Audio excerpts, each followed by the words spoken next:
স্যারকে ওই দেখো বসে আছে তোমার স্যার।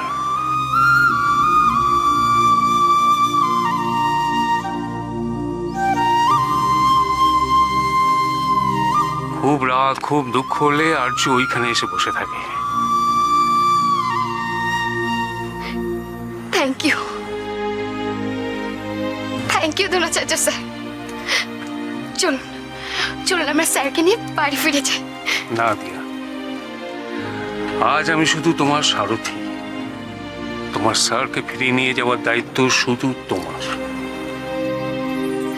আপনি কি তাহলে সত্যি যাবেন না? তুমি যাও তোমার স্যারকে ফিরিয়ে নিয়ে যাও। দিয়া, ওকে একটা নতুন জীবনের সন্ধান দাও। ওকে আবার নতুন করে বাঁচতে শেখাও। মানে কালকে সূর্যোদয় যেন ওর জীবনে নতুন আলো ভরিয়ে দেয়, সেই দায়িত্ব তুমি নাও দিয়া। যাও দিয়া, যাও, তুমি আর্যর কাছে যাও।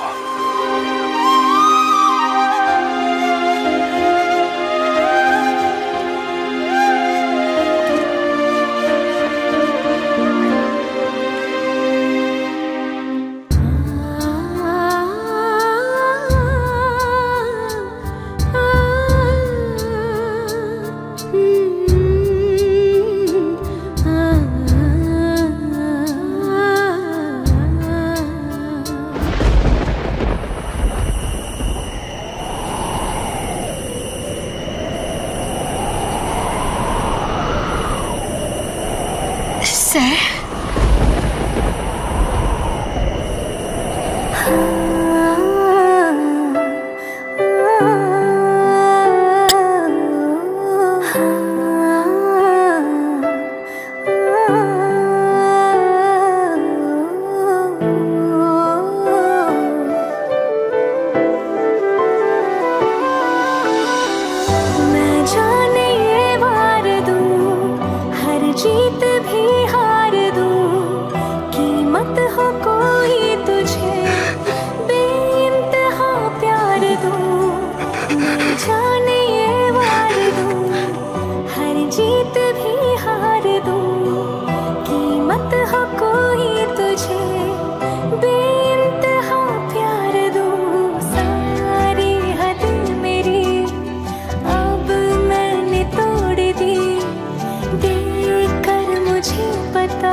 কেন এসেছো এখানে? তুমি চলে যাও। বাড়ি ফিরে চলুন স্যার। আমি বাড়ি যাবো না, তুমি এই মুহূর্তে এখান থেকে চলে যাও প্লিজ। আমি এখানে একা একা বাড়ি ফিরে যাওয়ার জন্য আসিনি, আপনাকে নিয়ে বাড়ি ফিরে যাওয়ার জন্য এসেছি। আমি যাব না দিয়া। কতবার এক কথা তোমায় বলতে হবে? আমায় প্লিজ একটু একা থাকতে দাও। তুমি প্লিজ এখান থেকে যাও। প্লিজ লিভ দিয়া। কত 10 বছর ধরে তো আপনি 10 বছর ধরে আমি একাই আছি, আমি একাই থাকবো। আমার কাউকে দরকার নেই, কাউকে না। Please leave I said. কি হয়েছে তোর? তুই ও বাড়ি থেকে আসার সময় আমাদের কাউকে কিছু বললি না? কি ব্যাপারটা কি? আমার মেয়েটা শেষ হয়ে গেল দাদা, আমার মেয়েটা শেষ হয়ে গেল, আমার মেয়েটা শেষ হয়ে গেল দাদা। বৌমা, তুমি এখানে দাঁড়িয়ে না থেকে যাও না, প্রণবকে একটু সামলাও, যাও।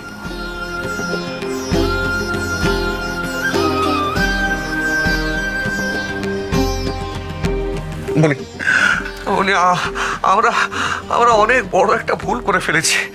এই ভুল আমরা জীবনও শুধরাতে পারবো না। আমাদের মেয়ে দিয়া এই ভুল করার জন্য আমাদের জীবনও ক্ষমা করবে না। আমরা মেয়েটাকে হাত পা বেঁধে চলে ফেলে দিলাম। এসব কথা তুমি কি করে জানলে? তুমি তো ও বাড়ি থেকে অনেক আগেই চলে এসছো, কি করে জানলে এসব তুমি? তবে যাই বলো ঠাকুরপো, আজকে তোমার জামাইকে আমি যেরকম দেখে এলাম না, তাতে ওর প্রতি আমার মন বিষিয়ে গেছে, পুরো বিষিয়ে গেছে। কি হচ্ছে? চুপ কর। কি দেখলে বৌদি? আমাকে বলো, কি দেখলে তুমি? আরে না প্রণব, ওসব কিছু না, ওসব কথা পরে হবে। তুমি চলো। না দাদা, থাকবে না, আমাকে এখনই বলতে হবে। বলো বৌদি, বলো কি হয়েছে? কি হয়নি সেটা বলো তুমি। ওখানে ভিডিও চালিয়েছিল, ভিডিও দেখেছি আমরা। তোমার জামাই কবে নাকি খেলাতে কোন কারচুপি করেছিল, তার জন্য তাকে পুলিশে ধরে নিয়ে গিয়েছিল, তার কুশো পুতুল জ্বালিয়েছে, জুতো ছুঁড়ে মেরেছে। ঠক ঠক, আর্য একটা ঠক। ও আমার মেয়েকে ঠকিয়েছে, ওর মেয়েকে ঠকিয়ে বিয়ে করেছে। আসলে আসলে আর্য আমার মেয়েকে বিয়ে করেছে বড় লোকই খেয়ালে। ও তো বিয়ে করেনি দাদা, হ্যাঁ ও তো বিয়ে করেনি, ও তো চ্যারিটি করেছে। চ্যারিটি, হ্যাঁ চ্যারিটি করছে। শোনো, চ্যারিটি করেছে। ও ওই বাড়িতে আমার মেয়ে বউ নয়, আশ্রিত। আর্যর বাবা নিজের মুখে আমাকে যা যা কথা বলেছে, তারপর থেকে আমি তো কোনো আশার আলো দেখতে পাচ্ছি না। আমার মেয়েটা শেষ হয়ে গেল দাদা, আমার মেয়েটা শেষ হয়ে গেল। আমার মেয়েটার কি হবে মনি, বলতে পারো আমার মেয়েটার এখন কি হবে?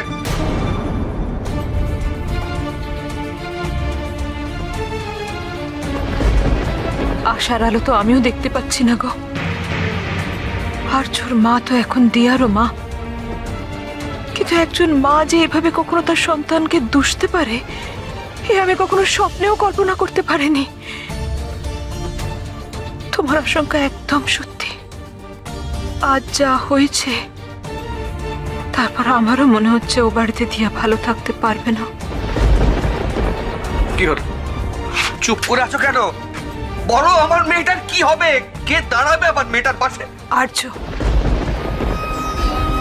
আছে তোমার মেয়ের পাশে। হ্যাঁ দাদা, আমি আর্যর চোখে যে সততা দেখেছি, যে দৃঢ়তা দেখেছি, আমার স্থির বিশ্বাস দিয়ার জীবনে যত ঝড় ঝাপটাই আসুক না কেন, ওই বাড়ির লোকেরা যাই করুক না কেন, আমার মেয়ের সঙ্গে আর্য যতক্ষণ ওর পাশে আছে, তুমি দেখে নিও দিয়ার কোনো ক্ষতি হবে না। সব লড়াইও ঠিক জিতে যাবে, দুজন মিলে সব পথ পার হয়ে আসবে। দেখো,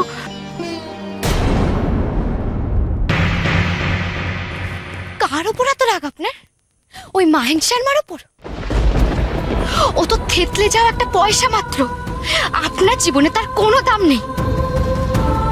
সে শুধু মাঝে মাঝে শব্দ করে তার অস্তিত্বের জানান দেয়, আর আপনার অতীতটাকে খুঁড়ে পার করে আপনাকে দুর্বল করার চেষ্টা করে। কিন্তু আমি তো জানি আমার স্যার দুর্বল নন, আমার স্যার ভেঙে পড়ার মানুষ নন। সেই মাইথনে ফাইনাল ম্যাচের দিন আপনি সবার সামনে চিৎকার করে বলেছিলেন, দিয়া ইউ হ্যাভ টু ফাইট, তোমাকে জিততেই হবে, তোমাকে লড়াই করে নিজের অধিকারটা ছিনিয়ে নিতে হবে। আমি সেই দিনই বুঝেছিলাম এই লড়াইটা একদিন আপনিও লড়েছিলেন, আর আজকেও আপনি এই লড়াইয়ের ময়দান থেকে পালিয়ে যাবেন না। এই অন্ধকার আপনার জন্য নয় স্যার, কাল ভোরে সূর্যোদয় আপনার জন্য। চলুন স্যার বাড়ি ফিরে চলুন, আমরা একসঙ্গে কাল সূর্যোদয় দেখব।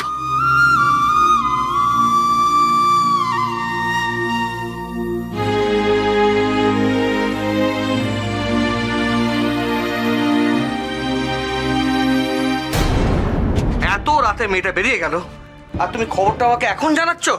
আর্যকে আবার দিয়া কি করে খুঁজে পাবে? দিয়া তো কলকাতার পথঘাট কিছুই জানে না। এখন এসব নিয়ে চাচমেচি না করে আমরা তো দিয়ার একটা খোঁজ নিতে পারি। এই মৌ, তোর কাছে তো আর্যদের বাড়ির ল্যান্ডলাইন নাম্বার আছে না? একটা ফোন কর না। না,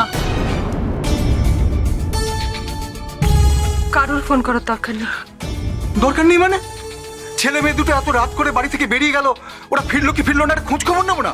দাদা, আপনি বুঝতে পারছেন না, আমরা যদি ফোন করি আর সেটা ওদের বাড়ির লোকের ভালো না লাগে, যদি ওনারা বিরক্ত হন, তাহলে তো ওনাদের সেই রাগটা গিয়ে পড়বে আমার মেয়ের উপর। শোন ছোট, নতুন করে তোর মেয়ের ওপর আর কি কোপ পড়বে? তোর মেয়ের শাশুড়ি এক ঘর আত্মীয় স্বজনের সামনে তোর মেয়েকে অপয়া অলক্ষী কি না কি বললো। এখন ভালোই দিয়া যদি আর্যকে নিয়ে বাড়ি ফিরতে পারে তো খুব ভালো, তা না হলে কিন্তু। আর্যর যে এরকম একটা অতীত আছে এটা আমরা জানতাম না। ডোপ করা, পুলিশে ধরে নিয়ে যাওয়া, ব্যাডমিন্টন ক্যারিয়ার শেষ হয়ে যাওয়া। ও নিজের ক্যারিয়ারটাকে শেষ করেছে, এবার আমার মেয়ের জীবনটাকে শেষ করবে।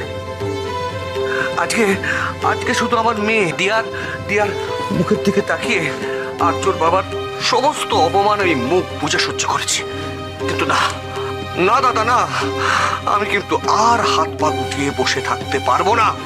কি করবে ঠাকুরপো? মেয়ের সিঁথির সিঁদুর মুছিয়ে দিয়ে তাকে এই বাড়িতে ফিরিয়ে নিয়ে আসবে?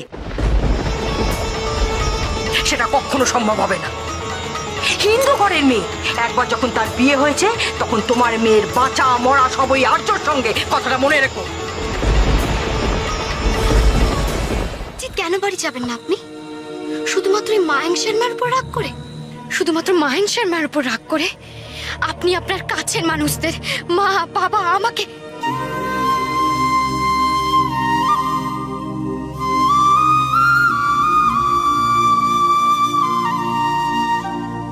দূরে সরিয়ে রাখবে?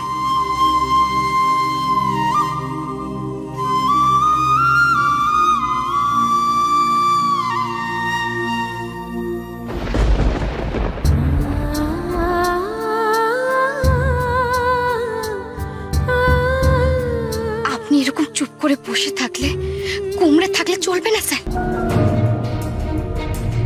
আপনি যদি নিজেকে ভেবে গুটিয়ে রাখেন তাহলে মায়াঙ্ক শর্মা যে জিতে যাবে।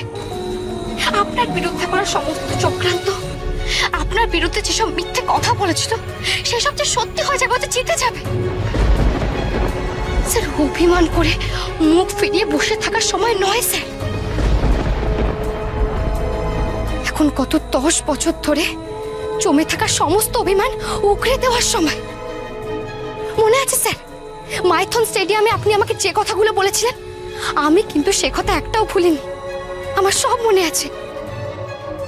আজ আমিও আপনাকে সে কথাগুলোই বলতে চাই। আপনি বলেছিলেন আমাকে দিয়ার নিজের অধিকারটা নিজেকে ছিনিয়ে নিতে হবে।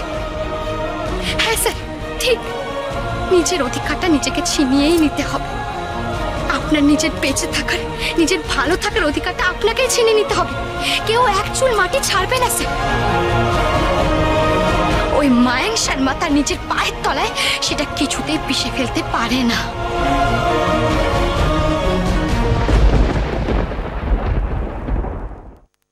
আপনি এখনো চুপ করে থাকবেন, কোনো কথা বলবেন না?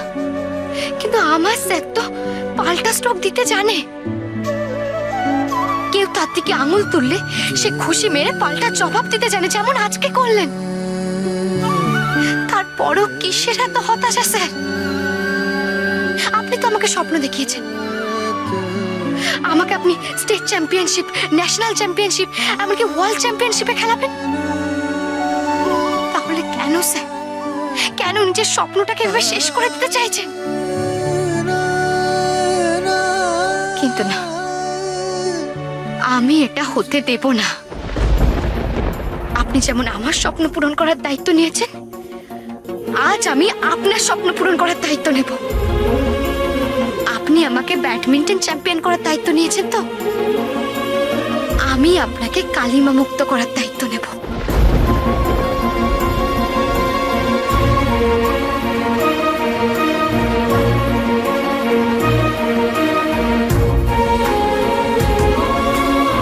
আপনার বিরুদ্ধে আনা সমস্ত অভিযোগ যে মিথ্যে, আমি সেটা প্রমাণ করব।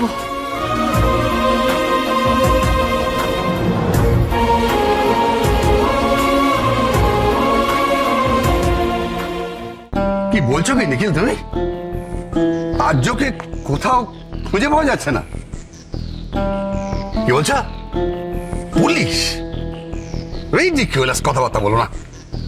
আজকে আত্মীয় স্বজনদের সামনে যেভাবে বেইজ্জতি হতে হয়েছে, এরপর পুলিশে খবর দিলে পাড়ায় তো আর মুখ দেখাতে পারবো না।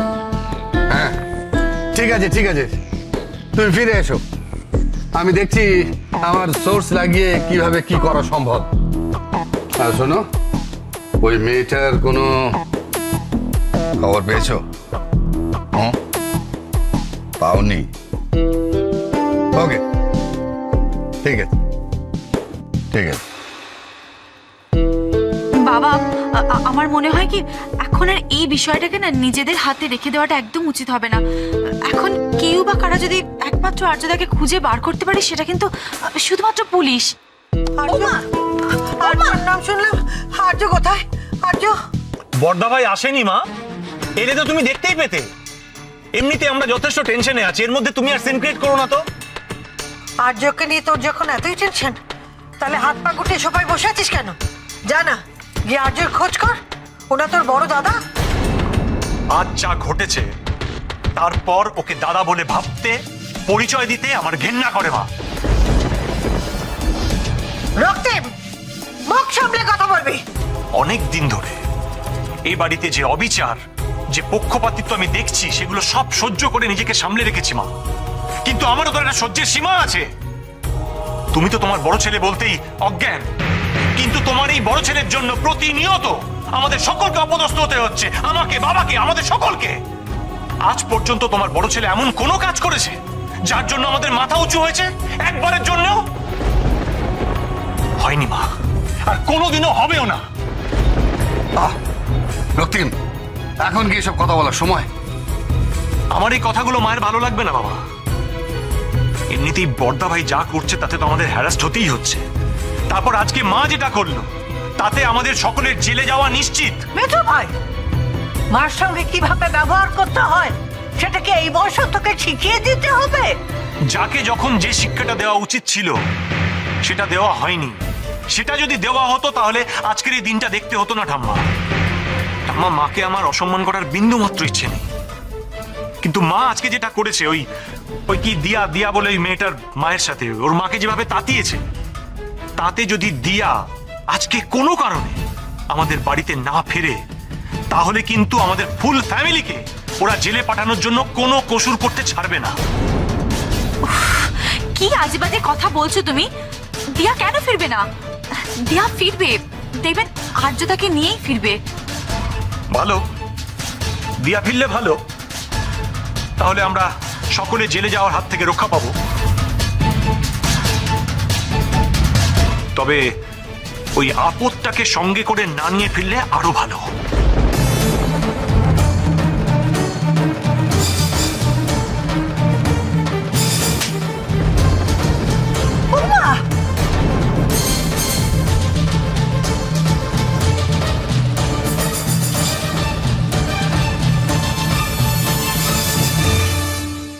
কি বললি তুই? আমার আর্য আপদ?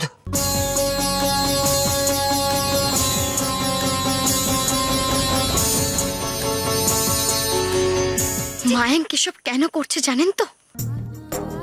ও আপনার ট্যালেন্টকে ভয় পায়। ও জানে আপনি যদি আবার ময়দানে নামেন তাহলে ওর সব প্রতিপত্তি শেষ হয়ে যাবে। তাই ও বারবার বারবার আপনার আত্মসম্মানে আঘাত করে আপনাকে দুর্বল করে দিতে চাইছে।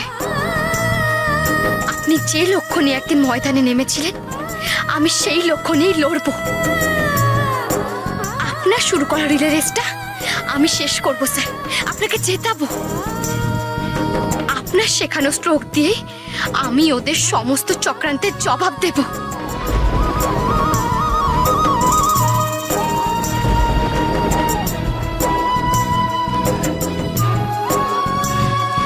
এখানে দাঁড়িয়ে থাকবেন না স্যার, চলুন বাড়ি চলুন। বাড়িতে আপনার জন্য সবাই অপেক্ষা করছে। চলুন চলুন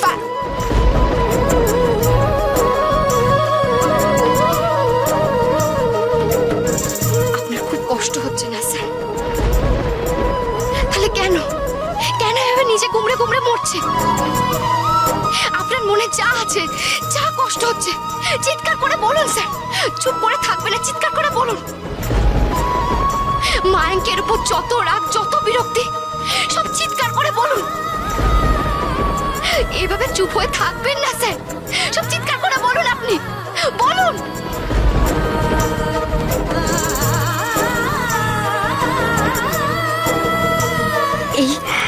এই তরলটা হয়তো আপনার ভেতরকার কষ্টটা কিছুটা দমিয়ে রাখতে পারবে, কিন্তু বুকের পাথরটাকে সে সরাতে পারবে না। কয়েকটা মুহূর্তের জন্য হয়তো আপনার মনে হবে যে আপনি সব কষ্ট ভুলে গেছেন, কিন্তু মনের কোণে সেটা তুষের আগুনের মতো ঠিক ঠিক করে চলতে থাকবে। যখনই আপনি একা থাকবেন তখনই সেটা আপনাকে কুড়ে কুড়ে খাবে। তাই তো বলছি স্যার, চিৎকার করে বলুন। আপনার কি মনে হচ্ছে বলুন, চুপ করে থাকবেন না। বলুন স্যার, চিৎকার করে বলুন স্যার। আর্য ব্যানার্জি আছে, সে এখানেই আছে। শত্রুর মোকাবিলা করার জন্য সে আছে। সমস্ত চক্রান্তের জবাব দেওয়ার জন্য আর্য ব্যানার্জি আছে। সেই হাতে সে ব্যাডমিন্টনের র্যাকেট ধরতে পারে, প্রয়োজনে সেই হাতটাকে সে অস্ত্র হিসাবে ব্যবহার করতে পারে। বলুন স্যার, আর্য ব্যানার্জি আছে। লড়াইয়ের ময়দান ছেড়ে সে অন্য কোথাও যায়নি। বলুন স্যার, চুপ করে থাকবেন না।